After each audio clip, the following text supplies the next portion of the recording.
यात्रा का अगला पड़ाव है गन्ने की खेती। राज बहादुर जी हमको गन्ने के खेत पर लेकर आ चुके हैं। बात वैरायटी से ही चालू करते हैं कि सर और कौन कौन सी वैरायटी है। अब हमारे पास गन्ने की तो लगभग 27 वैरायटियाँ लगी हुई हैं, जिसमें आप जिस जस्ट बगल में जो देख पा रहे हैं, ये गन्ना जो है पिछली बार से ही रिलीज होके आया है 16,202। तो इसकी कीमत जो है बहुत ज़्यादा है। तो ये गन्ना हम जो है सहफसली के रूप में इसको भी लगाए थे। इसके साथ में जैसा कि आप देख रहे हैं गन्ना, इसके साथ में चना लगाया गया था। तो चने से हमें गन्ने की पूरी लागत निकल गई है। गन्ना जो हमारा होगा, ये गन्ना हम लोगों को प्लस ही करेगा। तो और कौन कौन सी वैरायटी है ज़रा बताएं। अब हमारे यहाँ जो प्रमुख वैरायटियाँ हैं गन्ने की, 16,202 हो गया, 13 इधर जो देख रहे हैं 13,235 है, आगे जो देख रहे हैं जो है ये 31,02 है, उसके बाद 14,201 है, और उधर जो आप देखेंगे वो सुपर 118 है। तो 238 भी हमारे यहाँ लगा है, 8,005 भी लगा है। तो इस तरह से हमारे पास बहुत सारी वैरायटियाँ हैं। और ये गन्ना हमारा जो है जिससे जो निकलता है बीज में चला जाता है, तो इससे हमारी एक लागत ये बच जाती है, जिसमें छिलाई की हमें खर्चा आता है लगभग 50 रुपये कुंटल, वो हमारा बच जाता है। क्योंकि किसान जब इसको बीज में ले जाते हैं, नई वैरायटी से हमें यही लाभ हो रहा है, जब किसान बीज में इसको ले जाते हैं तो हमारे इस कटाई लिबर्टी जो है सीधे सीधे 50 रुपये कुंटल हमारा ऐसे ही बच जाता है। अच्छा, हमारे यहाँ जो गन्ने की बुआइयाँ होती हैं वो 2 समय में होती हैं। तो जिसमें जो है एक होता है बसंत काल और एक होता है शरद काल। तो शरद काल की बुआई जो होती है वो हम लोगों की अक्टूबर से नवंबर तक होती है, जिसमें हम लोग इंटर क्रॉप जो है दोनों फसलें हम लोग लगाते हैं। तो जिसमें इसमें जो है जैसा कि आप देख रहे हैं, तो ये जो है नवंबर की बुआई थी, इसमें इंटर क्रॉप के रूप में चना और मटर की खेती की गई थी इसमें। उसके बाद जब हम बसंत काल की बात करते हैं, तो हम लोगों को जो आलू के खेत खाली होते हैं और सारे खेत जैसे लौकी के खेत, इन सब में जो होती है, तो ऐसा हम लोग जो है बसंत काल में गन्ना बोते हैं फरवरी और मार्च में। तो उसमें हम लोग ज़्यादातर उड़द की फसल लेते हैं या फिर मक्की की फसल लेते हैं। तो सर फसल के दालों की आपने बात की, चना भी गन्ने के साथ लगा ही देते हैं जी। तो एक मीठा और नमकीन कह सकते हैं कि चीनी और ये सब।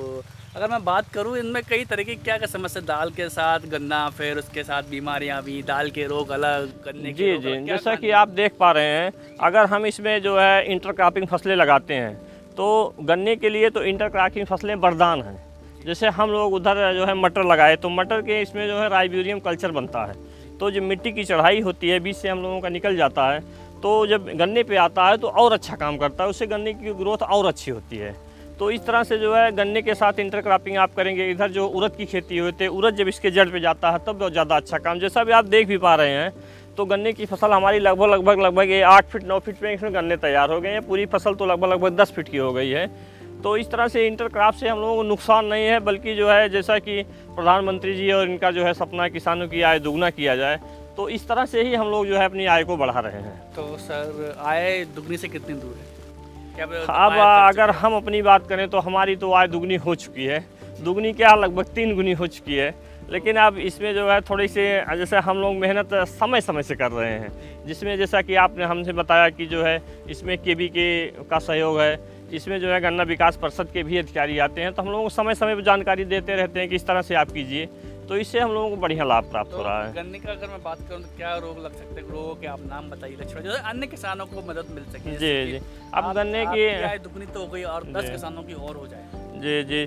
गन्ने की फसल में जो है वैसे तो बहुत ज़्यादा रोग नहीं लगते हैं, लेकिन इसमें जब गन्ना जो है शुरुआत निकलता है तो लगभग 30 दिन बाद इसमें वही मेन जो है तना छेदक बीमारी एक जो आती है, उसमें कीड़े होते हैं, मेन कल्ले को ऐसे ही काट देते हैं। तो यहाँ से काट देते हैं तो इस गन्ने में कुनगा लग जाता है, तो इससे जो है इसकी ग्रोथ रुक जाती है। दूसरी बीमारी इसमें कुछ जो पुरानी वैरायटियाँ हैं उसमें लाल सड़न की बीमारी आई है। फिलहाल हम लोग तो समय समय पर वैरायटी चेंज करते रहते हैं, तो ऐसी कोई दिक्कत हमारे गन्ने में नहीं है।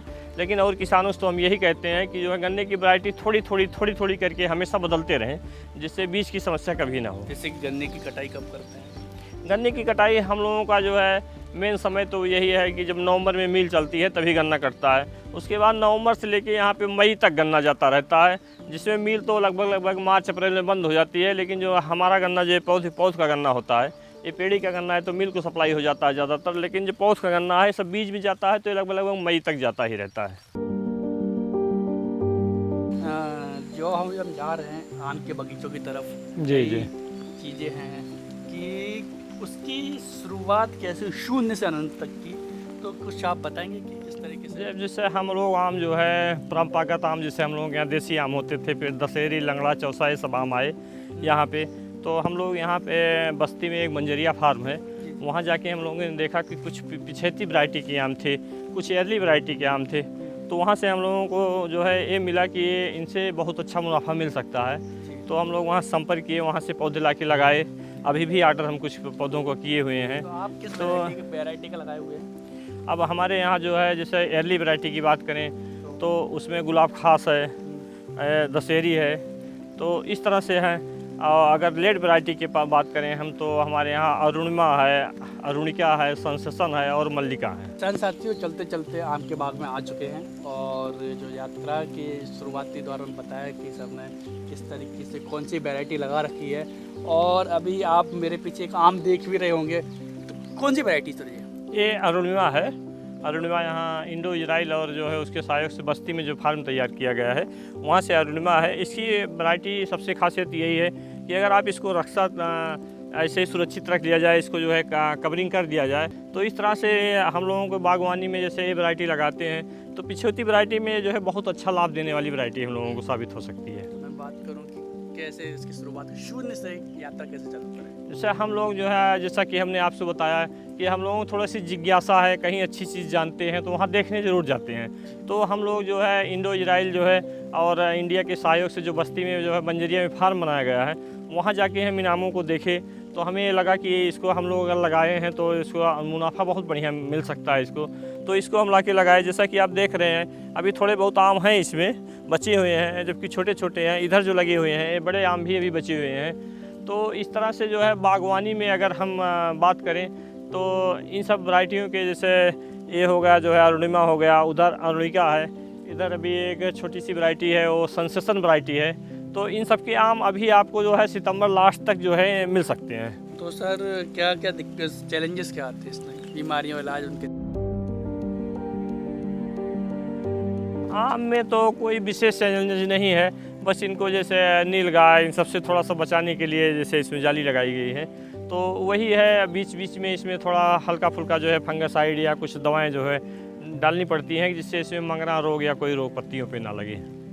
जो आपके कहने बातचीत कहन है, जिस तरीके से आपको डिस्क्राइब किया, नया किसान, मानो कि मैं ही खेती करने निकल पड़ता हूँ, तो आप मुझे जैसे लाखों युवाओं को और नए किसानों को जो किसान खेती कर उनको क्या संदेश देना चाहिए? जैसे अब मल्टीप्लाई खेती करे, कुछ बागवानी करे, कुछ सब्जी करे, कुछ अदर खेती जो अपना परंपरागत कर रहा है वो करे। अब जैसे बागवानी है, इसमें हम अभी आने वाले समय में जब से देख रहे हैं इसकी जुताई हो गई है खेत की, तो इसमें हम गोभी लगा देंगे तो हमारा आम के साथ साथ गोभी की फसल जो है हमारी सह फसली खेती हो जाएगी। तो आम हमारा ये जो पौधे का ग्रोथ है इसमें निराई गुड़ाई होती रहेगी, तो इस पौधे का ग्रोथ भी बहुत अच्छा होगा और जो है हमारी जो है फसल भी, अगली फसल जो इसमें हो जाएगी वो प्लस हो जाएगी, हमारी जो ज़मीन है ये खाली नहीं रहेगी। तो हम यही किसानों से कहना चाहेंगे कि आने वाले समय में जैसे चैलेंजेस हम लोगों को मिल रही है तो मल्टीप्लाई खेती करें, वो हर तरह की खेती करें। मौसम की मार बहुत ज़्यादा पड़ रही है, कभी सूखा पड़ रहा है तो कभी बारिश बहुत ज़्यादा हो रही है। तो हमारे पास जब मल्टीप्लाई खेती होगी तो मल्टीप्लाई खेती से हम लोगों का ये लाभ हुआ कि जैसे आपकी बार हम लोगों के भुट्टे में दाने नहीं लगे, हम लोगों का नुकसान हुआ। तो अगर हमारी कोई अदर फसल है उस समय तो हमें यह नहीं होगा कि हम एकदम नीचे चले जाएं, हमारी कुछ न कुछ आय बनी रहेगी। तो आगे हम लोगों को खेती करने में लगातार सहयोग भी बना रहेगा, हम लोगों का जो है सिस्टम भी चलता रहेगा। किसान साथियों, ये यात्रा थी शून्य से अनंत की इंटरक्रॉपिंग फार्मिंग की। उम्मीद करते हैं कि आपको ये चर्चा अच्छी लगी होगी। ऐसी जानकारी, ऐसी यात्राओं पर चलने के लिए बने रहिए किसान ऑफ इंडिया के साथ। किसान ऑफ इंडिया के YouTube चैनल को सब्सक्राइब करने के लिए नीचे दिया हुआ सब्सक्राइब बटन दबाएं और किसान ऑफ इंडिया से जुड़े सभी अपडेट्स को पाने के लिए बेल आइकॉन दबाना ना भूलें। जो है आपके आसपास, आपके शहर का खास, वो दिखाएगा आपको DNN 24, आपका अपना डिजिटल न्यूज नेटवर्क। तो फिर कीजिए लाइक, सब्सक्राइब और फॉलो।